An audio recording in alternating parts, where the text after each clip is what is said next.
Obviously, I've been talking about retiring for several years now. I wanted to get into sort of another stage of life where I'm not in the film business anymore. I don't have to run a corporation. And it occurred to me one day that the perfect person to take over the company was Kathy. It's just such a perfect fit. And I felt that I really wanted to put the company somewhere in a larger entity which would protect it. I always said I wasn't going to do any more, and that's true, so I'm not going to do more. But that doesn't mean I'm unwilling to turn it over to Kathy to do more.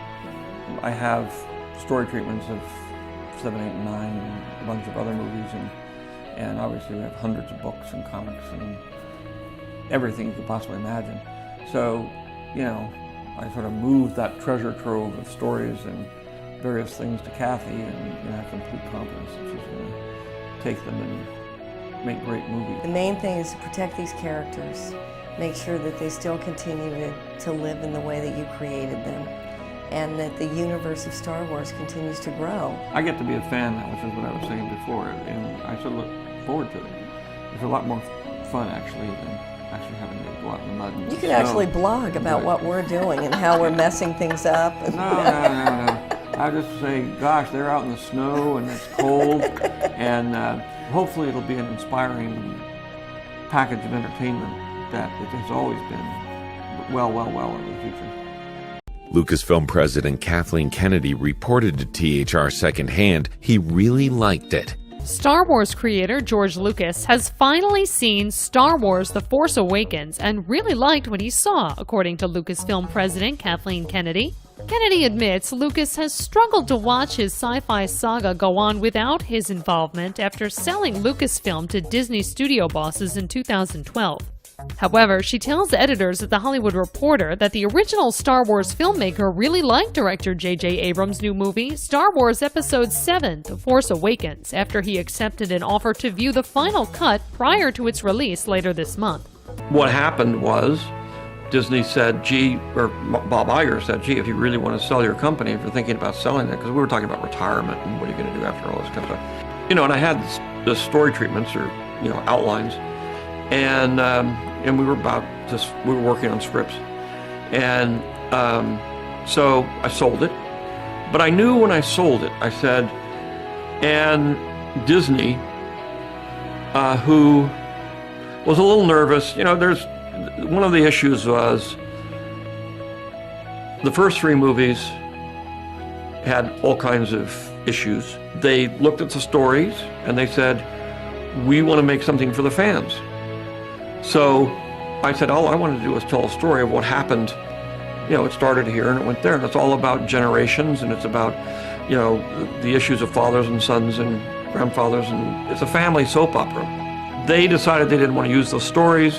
They decided they were going to go do their own thing, and so I decided, fine, but basically I'm not going to try to, they weren't that keen to have me involved anyway, but at the same time I said, I'm not going to, if I get in there, I'm just going to cause trouble, because they're not going to do what I want them to do, so, and I don't have the control to do that anymore, and all it would do is muck everything up. So I said, okay, I will go my way, and I'll let them go their way.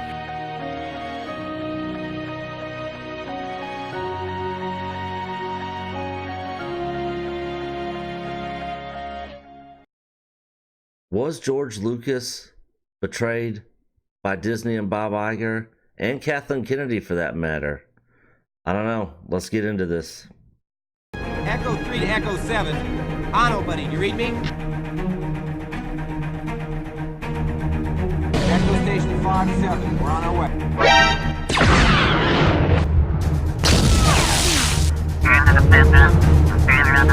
Welcome back to the Echo Base Network, guys. This is your host, Nicholas Glenn. Coach is not here on this video, and I still don't have a webcam. So, once again, we are going to be doing this full screen with me sharing my desktop. So, in the news here, we got the news everybody I'm sure has heard about by now.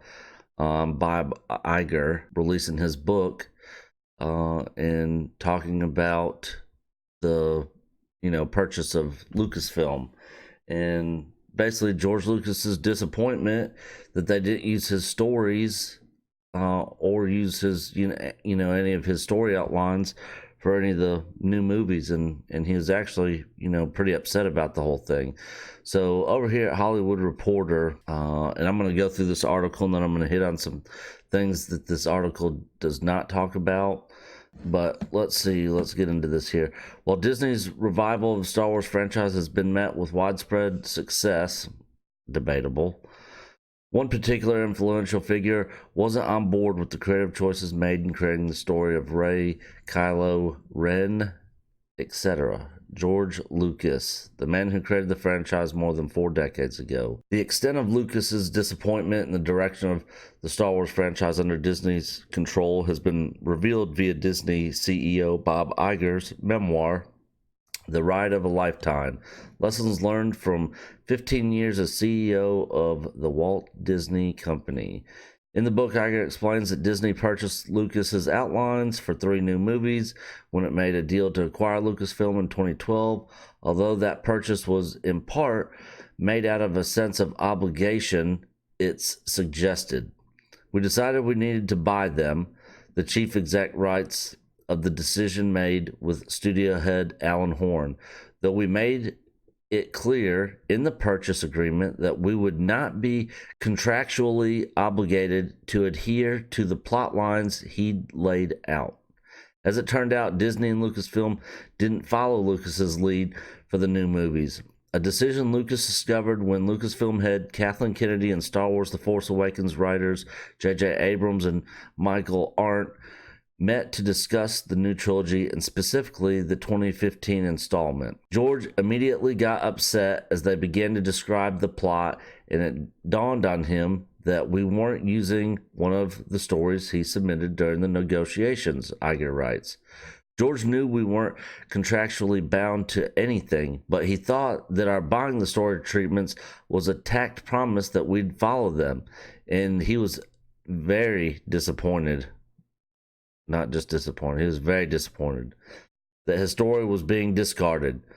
I'd been so careful since our first conversation not to mislead him in any way, and I didn't think I had now, but I could have handled it better, added the CEO.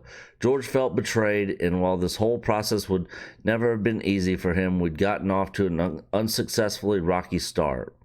Things didn't improve when Lucas saw the finished movie. Following a private screening, Iger recalls Lucas didn't hide his disappointment. There's nothing new, he said. In each of the films in the original trilogy, it was important to him to present new worlds, new stories, new characters, and new technologies. In this one, he said there weren't enough visual or technical leaps forward. He wasn't wrong, but he also wasn't appreciating the pressure we were under to give fans a film that felt quintessentially Star Wars. The problem Iger suggests is that Lucas didn't fully appreciate what Lucasfilm and Disney were trying to do with the new trilogy, and specifically The Force Awakens. We'd intentionally created a world that was visually and tonally connected to the earlier films, to not stray too far from what people loved and expected. Iger explained, and George was criticizing us for the very thing we were trying to do. In retrospect, Lucas' complaints mirror some of those from the vocal minority, definitely not a vocal minority, of Star Wars fandom upset about the direction the franchise has taken since Disney's purchase. While Iger stays away from agreeing with the criticisms in the book in promoting its release, he has accepted that Disney's plan of releasing a new Star Wars movie every year might have hurt the property. No, Bob. Had nothing to do with how much Star Wars you're putting out there, just the quality of what you're putting out there. I just think we might have put a little too much in the marketplace too fast, he told the New York Times in a profile published over the weekend, while adding, I think the storytelling capabilities of Lucasfilm are endless because of the talent we have at the company, and the talent we have at the company is better than it's ever been, in part because of the influx of people from Fox. A rep for Lucas told The Hollywood Reporter that the Star Wars creator had no comment on Iger's book. Yeah, I figured George wouldn't have any comment. I'm sure there's probably a lot he'd like to say, though. So that's just kind of a snippet from the book that Bob Iger released.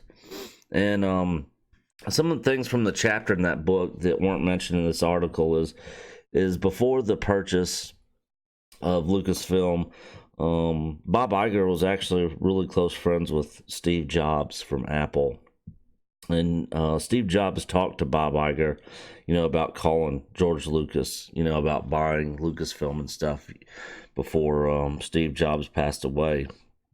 And so Bob Iger, finally got that conversation rolling, and, was talking to him about, when George passes away, he's got nobody other than his kids, to pass his estate on to, and that sort of thing. And was, kind of somewhat morbidly, talking about George's death. And one of the things George said that, when he passes, on his headstone, he wants on his headstone, "Here lies the creator of Star Wars, George Lucas."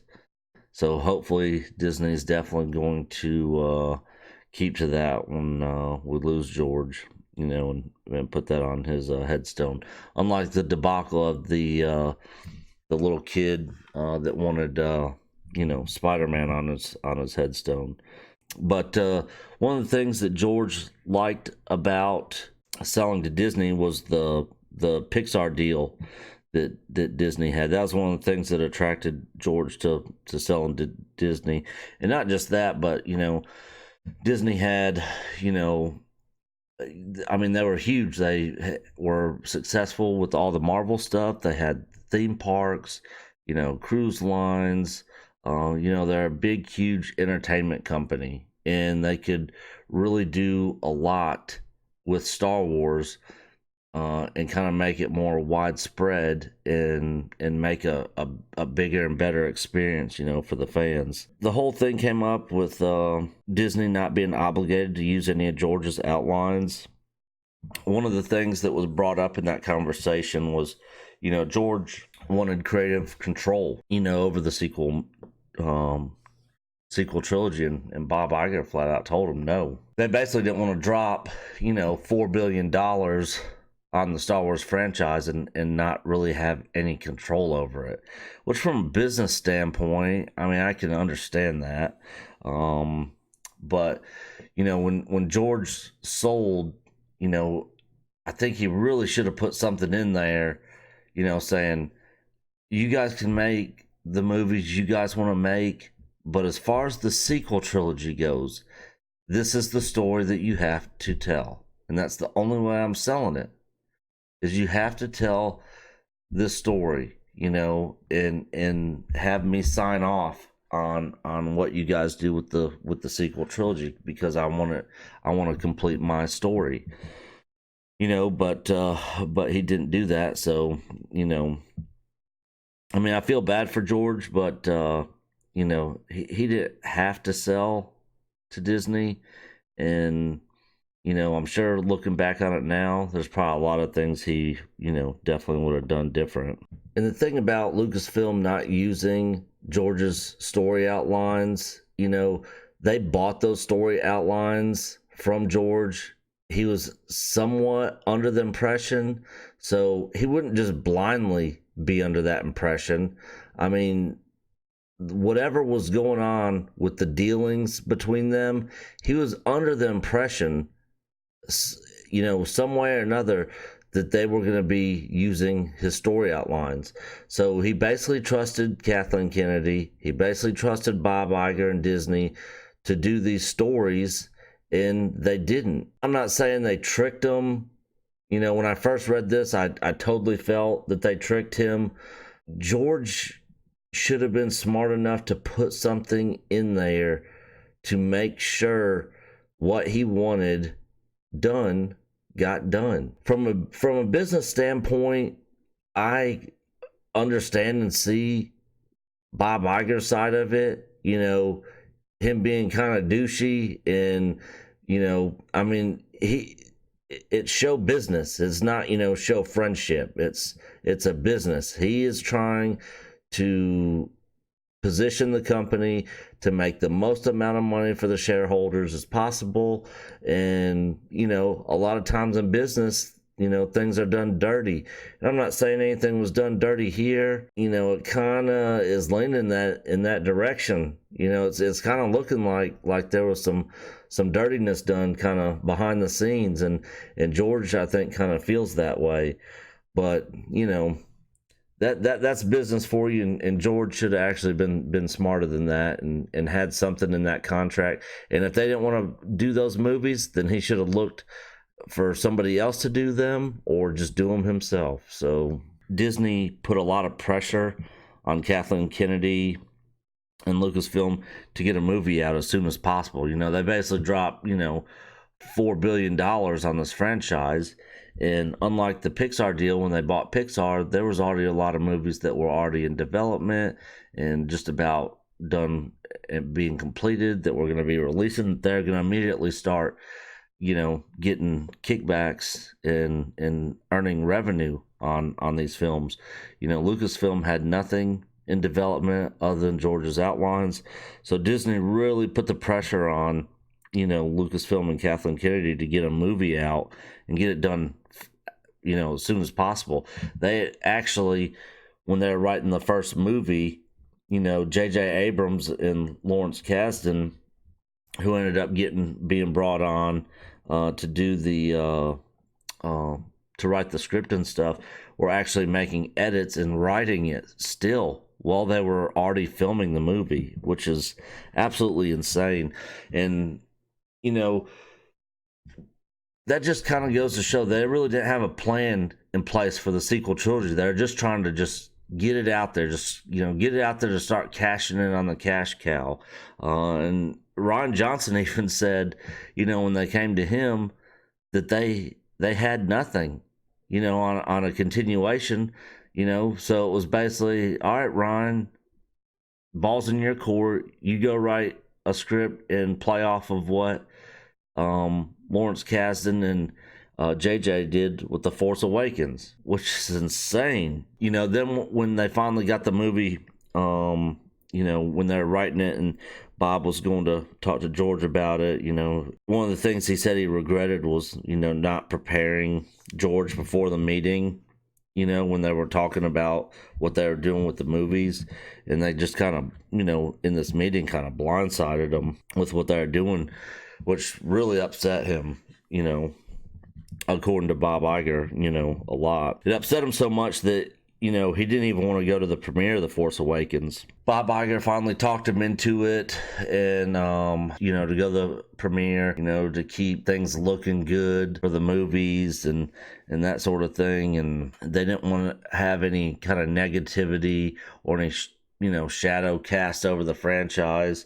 So Iger, finally talked George into going to the premiere, and Bob also tried to get George to sign a document basically saying that he wouldn't badmouth the company in the movies. And George basically told him, no, I'm not signing anything like that. Why would I do that anyways? I'm one of the largest shareholders in the company. So George didn't do that. And then, of course, George went on Charlie Rose and made all the comments about, selling his baby, to white slavers and stuff. After all that, Bob Iger was not really happy with that interview, obviously. And George actually apologized to Bob Iger on that interview, basically telling Bob Iger that he was out of line. And so Bob accepted the apology, let it go. And Bob Iger actually said that he kind of understood where George Lucas was coming from. He was understanding, even though he didn't like it, he was kind of understanding on where George was coming from. So also when they first started writing this, Michael Arndt was one of the original writers for The Force Awakens, for the first script on it. And he really wanted to take his time with these movies. He wanted to write out the entire trilogy and spend a year or more hashing this thing out, making sure they got it right. But Disney was not having that. So Michael Arndt was out of there. They kicked him to the curb, and in comes Lawrence Kasdan and J.J. Abrams to basically speed write this thing, get this thing filmed, done, packaged up, put a pretty bow on it, shipped out to the theaters, and start collecting people's money on it. So then after pretty much all that, Disney kind of learned their lesson somewhat, I believe, just from Bob Iger's comments saying, hey, we're going to step back from making so many Star Wars movies. He tried to throw the stuff out there of Star Wars fatigue, which is ridiculous, and basically saying that we need to step back. So I think he basically learned his lesson that this stuff can't be rushed, and maybe we should have listened to George Lucas more. They apparently got George working with JJ on episode 9, and they also brought George in to work with Favreau on The Mandalorian. So hopefully George's input will make The Mandalorian good.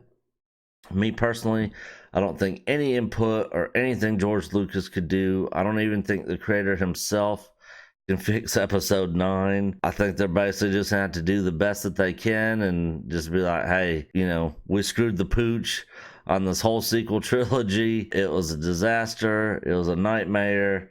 And moving forward, we need to not ever do that again. Hopefully that's what they take away from it. I mean, the fact that Kathleen Kennedy's still there and they're still, pushing this diversity, this Force diversity, the Force is female and all this feminism and stuff is, I mean, you really got to cut all that stuff out. None of the fans want to see that crap in there. We go to the movies to kind of escape the reality of the real world and all the political crap that's out there. We just want to go be entertained with good writing, good storytelling.